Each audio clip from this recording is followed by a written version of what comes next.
Thank you, Jacqueline. And thank you, Peter. First, I want to just say to everybody gathered, I love you. I love each and every one of you because of the essence of who you are as fellow spiritual beings traversing this plane and trying to be of service through advancing change and to advancing social justice. I'm a member of the Baha'i faith, and before I begin, I want to make a little footnote on Peter's name labeling us all as we came online. And I think it was a subtle, providential statement to us. His name, Blood, and we're all the same when we came into this room today. And I don't think it's an exaggeration to read that providential subtlety into that, what initially Peter was calling a mishap. But it was an underscore statement to us that we are one human family from the get-go. So that's just setting us all straight from the beginning. To talk just a bit about the roots of faith in my life and reparative justice, Jacqueline and I share a lot of commonalities, being Southerners, sort of the same generation, though I think I'm a bit older than she is. And our roots in the Baptist church. My great-great-grandfather, Willis Benjamin Hazel, built what is one of the oldest still standing Baptist churches in the state of South Carolina, Christian Hope. Built it in 1865, him and John D. Ballantyne. The church is still there. It's our ancestral church. And my faith upbringing was steeped in the Baptist tradition. But along the way, as we all do, as we all evolve, change, learn, I had fortuitous spiritual moments in my life. And I want to just share a couple of them because they explain the roots of faith and the road that I try and travel to advance justice. The first thing I'd like to share is that about that journey is that the roots of faith in Baha'i are unequivocal and direct.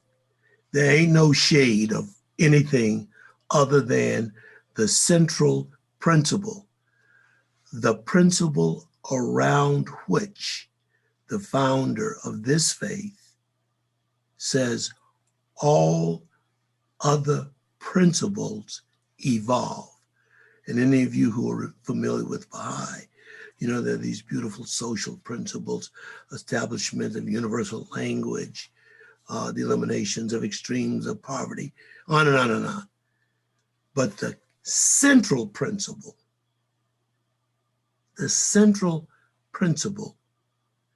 is the unity and the oneness of the human family. No escape.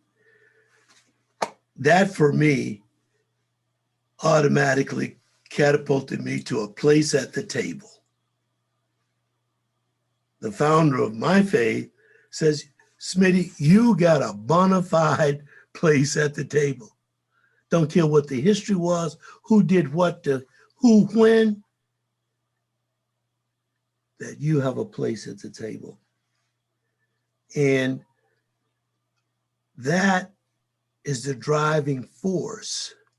So it's a part of the theology. You can't believe if you don't accept the oneness of mankind. Now, I don't say there's challenges in trying to live a life of practicing that belief, because there are so many damn things to distract us. So many things to distract us in our everyday experiences, in our cultures, in our lives. And just being really real about the distractions. Culturally, as a Black man, I am almost always oriented to referring to Black men as brothers. You know, that brother over there. One day I'm riding down the street, and my kids were raised in the Baha'i faith, the tradition of the Baha'i faith. And I said, wow, look at that brother over there. He's really clean. And my son looked at me, he said, Dad, I gotta ask you, you know, we believe that we're one human family and all men are brothers. So why do you just call Black guys brothers? Uh-oh. That's real, folks. And even though I espouse this belief, that's something I have to deal with in terms of my conditioning and how do I react to and transcend that mental set. And I made a lot of progress, because any of you who are around me, like Brother Ash, man, you know that's my reference to all men and to all women and sisters.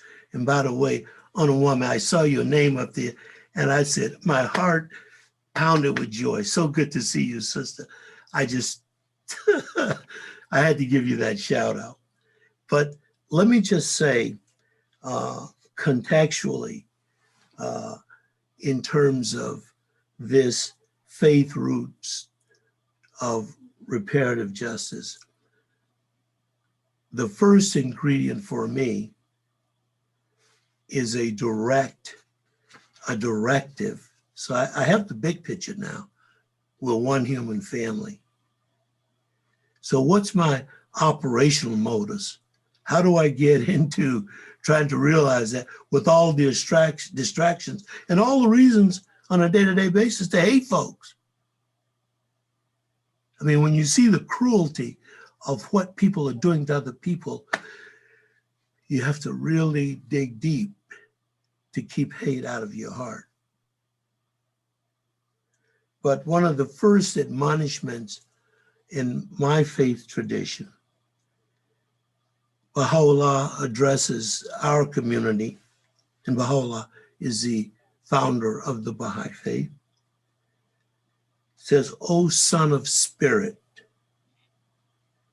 my first counsel is this: possess a pure, kindly, and radiant heart, that thine may be a sovereignty, ancient, imperishable, and everlasting. Try and cultivate and develop a heart that's kindly, radiant, and full of love. And each year I get sad. I'll have to just share this on Martin Luther King's Day. And you know, we all go to the celebrations, and there's a prayer said at the beginning, and then people give sometimes wonderful speeches, and sometimes not so wonderful speeches, including ones I've given or tried to give. But rarely do we emphasize the one thing that Reverend Dr. Martin Luther King emphasized to us? It's lost in the shuffle. It's lost in all of the rhetoric. It's lost in all of the intellectual analysis. And there are just so many. Well, we have so many brilliant people today. Everybody's got a wonderful and intriguing insight into what's going on and what the problem is. But Dr. King, in that last speech, remember what he said? He said, don't mention that I did this, that I got the Nobel Peace Prize. Don't mention this stuff. He said, the thing I want you to remember is Martin Luther King Jr. tried to love somebody. We take love out of the equation. And I'm talking to us individually. I'm talking to myself. That we need to work harder on developing a pure, kindly, and radiant heart, even in dealing with those people who are doing things that are hideous in our society.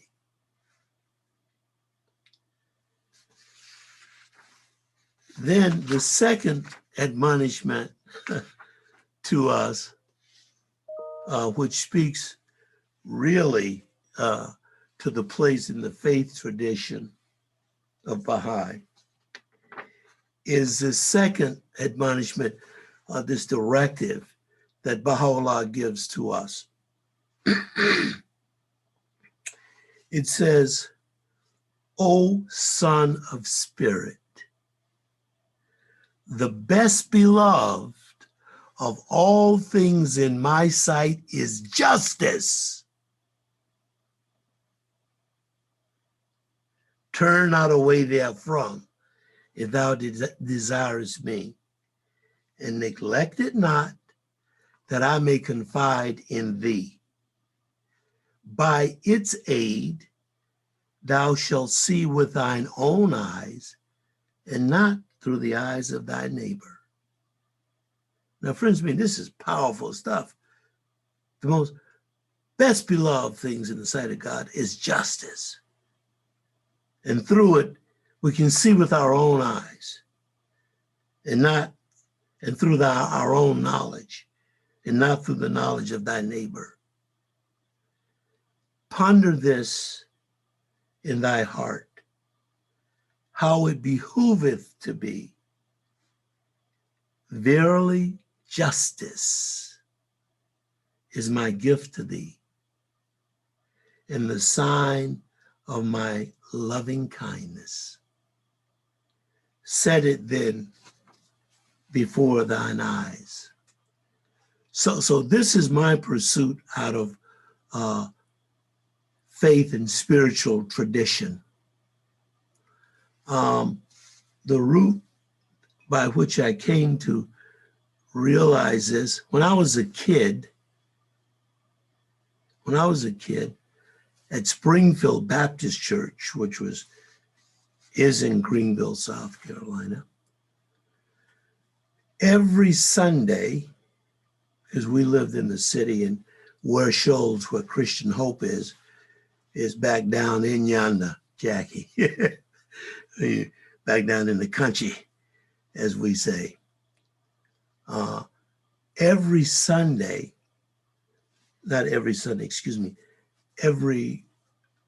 fourth Sunday, and it was an all-black church, of course. So this is in the early 50s. I'd be there with my grandma, my mother, and my 4 sisters and brothers sitting in the pews. And once a month, coming into our church was this little white lady, about 4'11", translucent skin. You can see the little blue veins in her arms, white hair. And every fourth Sunday, she's standing up because of the tradition, as you know, in many churches, announcement and recognition of visitors. and them being welcome, she'd stand up and she'd say, "My name is Junie Faley, and I'm a member of the Baha'i faith. And we are taught to believe in the oneness of the human family. And I came to worship with you today." And she did this repetitive for 2 or 3 years. It got so to the point, literally, my brothers and sisters, I always say, "Oh, it's White Lady Sunday. There she is." She'd show up. Years later, when I was in high school and had been harassed by a classmate to come to a Baha'i fireside, and it was not a conscientious spiritual act. It was because Rick was one of the few guys I know who had a car, and he was my wheels, my ride to all the parties. And after fending him off for weeks, promising to go one of these Baha'i things, and him giving me an ultimatum, either you've been saying you're gonna go, you're never coming. So I can't be able to be burning my gas, riding you to Brenda's party and all this other stuff. So I get corralled into going to this Baha'i meeting. And we're driving along and we go into a white neighborhood in segregated Greenville, South Carolina, and I give you no joke. Am I joking, Jackie, when I say your life could be at stake wandering around at night in a white community in the Deep South? You are truly at peril. And I said, "Oh, God, where are we going, Rick?" He said, "Oh, no, it's okay. It's the Baha'i. They're all right." We get to this house, and the guy comes to the door, white guy, said, "Y'all come on in." And so I'm thinking, damn, I can't be caught out here in this neighborhood in this car. So I jumped out and ran into the house. I go inside, and who's in there? There's Junie Faley and a whole bunch of other people, Black people. And this is in 1963. Black people and white people in this big living room. First time, one, I'd been in a white person's house through the front door. Number two, the first time I'd ever been in any kind of integrated setting with white people other than when I went to court for a lot of juvenile issues, and the judge was white and the prosecutor was white. Other than that, I ain't been in was not in any integrated sessions, social setting. That wasn't social, being in juvenile court. Long story short, I survey this room because I'm still nervous. And I look, and there's Miss Annie Hurd, one of my grandmother's best friends and quilting partners. I'm saying, my God, what is Miss Hurd doing here? Well, Junie Faley, Miss Faley, Junie, I came to know her as, had befriended over the years these women that she would meet when she'd go to these sessions and invite them to these meetings, to these integrated meetings. So fast forward, that was sort of a personal experience that was testimony to this principle of the oneness and the unity of mankind. And I had the providential blessing, literally, and good fortune. The summer after going to this meeting, my mentor and my lifelong brother and friend, Dr. Richard Thomas, who is now, he's Professor Emeritus of Black History and African American Culture at Michigan State University. But Richard came to Greenville on a Baha'i youth service project to tutor young Black people, including my youngest brother, who were integrating the school system in 1964.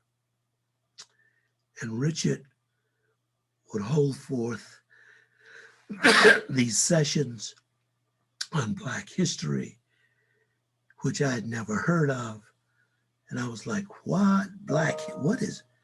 He'd tell us about the great civilizations in Cordova, Timbuktu, and all of these places that just totally blew my young 17-year-old mind.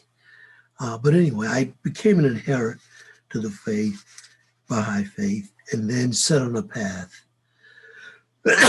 excuse me, to try and pursue that directive of living and pursuing the oneness of mankind through acts of service. And so that's just a part of my story, but it's a part I'm going to stick to because time is running out and I'm going to stop. So again, I love you all. And I'm uplifted to know that there are 78 people here at 4:30 on a Sunday afternoon in pursuit of ways to advance restorative justice, equity, and access. So I'll stop here, and I'm sorry if I went a bit long. Thank you.